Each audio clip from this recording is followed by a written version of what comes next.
Oi, meu nome é Daniel de Agostini Silva, eu sou professor da UFRJ Macaé e esse é um vídeo que continua o trabalho iniciado pelo professor Daniel Nascimento Silva da UFSC.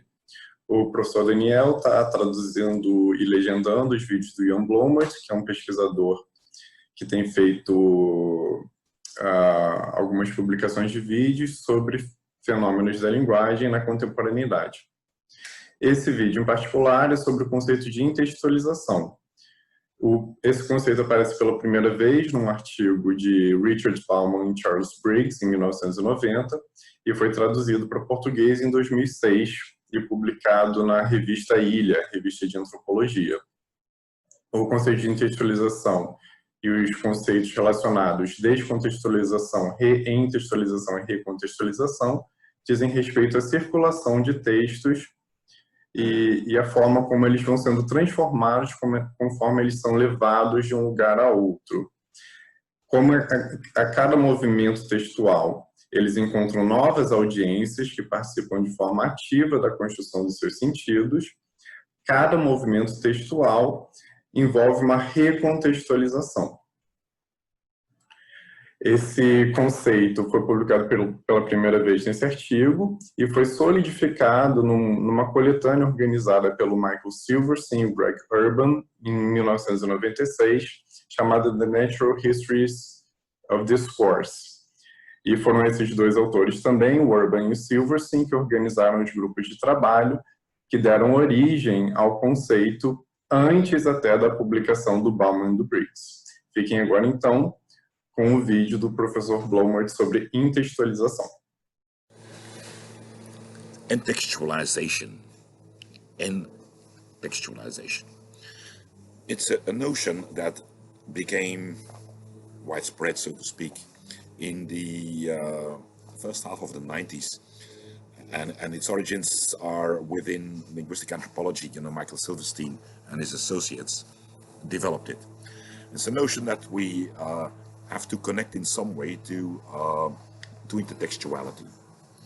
Now, in its most elementary form, intertextualization refers to the process in which we have a piece of, let's say, discourse, all right, which we extract from its original environment, the context, right, and move into another one, move into another context. Okay.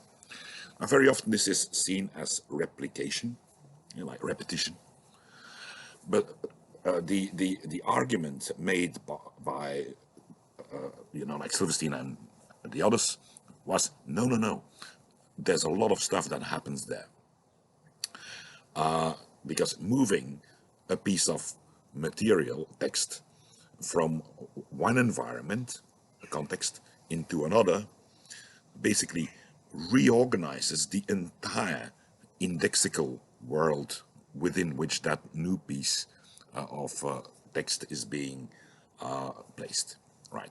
So intertextualization means you bring something into another text, a new text, and you create a new text by doing that.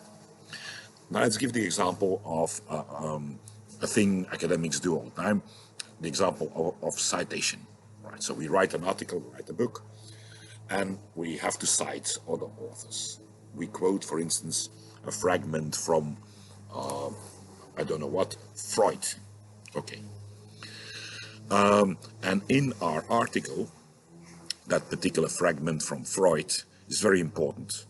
It is like one of the big points that we are making, and we are making it by referring to Freud. Now, if you go back to Freud's work, the thing that was so important for us might, in his work, just be a footnote, or just be a superficial remark of minor importance, okay? And then, well, here you see the work of intertextualization.